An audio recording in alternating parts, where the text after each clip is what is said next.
back again with another episode of Roofer Reflections. I'm really excited to have Kevin here. Kevin, thank you for coming on the show. Thank you for having me.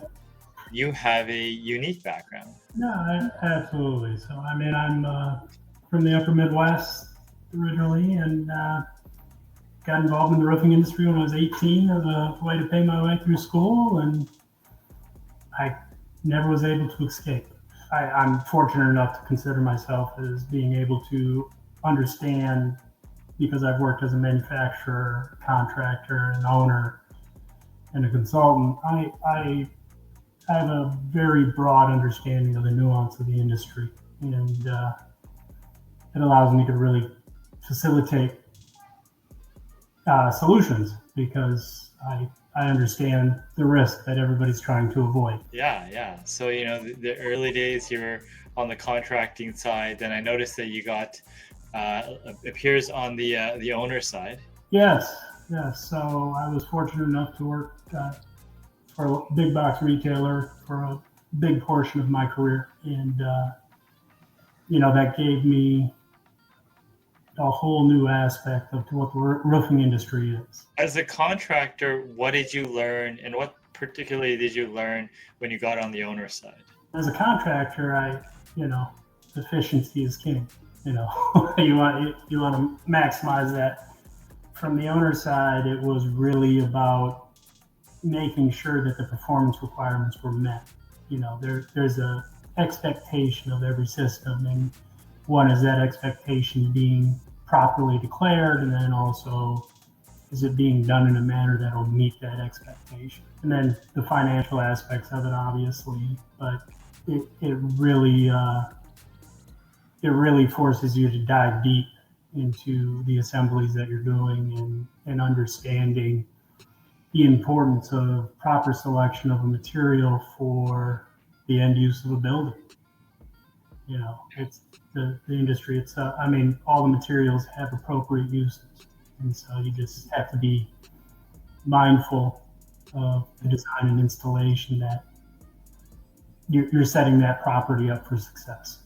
Okay, so you got into the consulting side, mm-hmm. and then you moved through a few different roles. What did you learn there?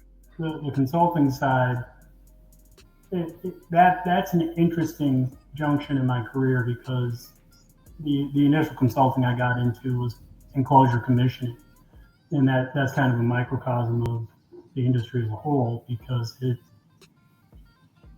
gone are the days of general contractors holding all the liability, a lot more construction manager at risk, and the real need for construction representatives for the owner to ensure that they're getting that what they're contractually obligating for.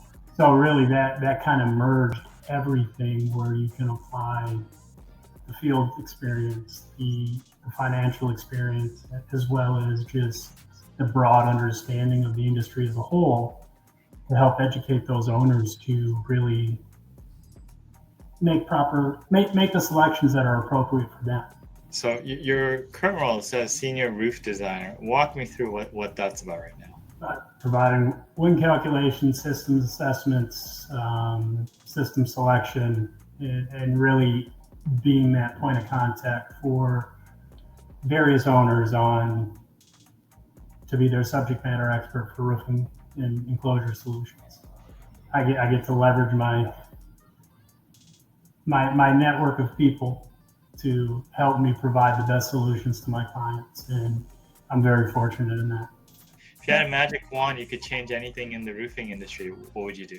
It's not something that would necessarily change, but it's something that I would advise anybody coming into the industry is to maintain their curiosity, because the roofing industry as a whole, the people in the roofing industry, they're incredibly generous with their time, their knowledge, and so could I, because I work with a younger generation of folks now, and I always remind them that just because they don't do it the way they did it 30 years ago doesn't mean that way doesn't work anymore.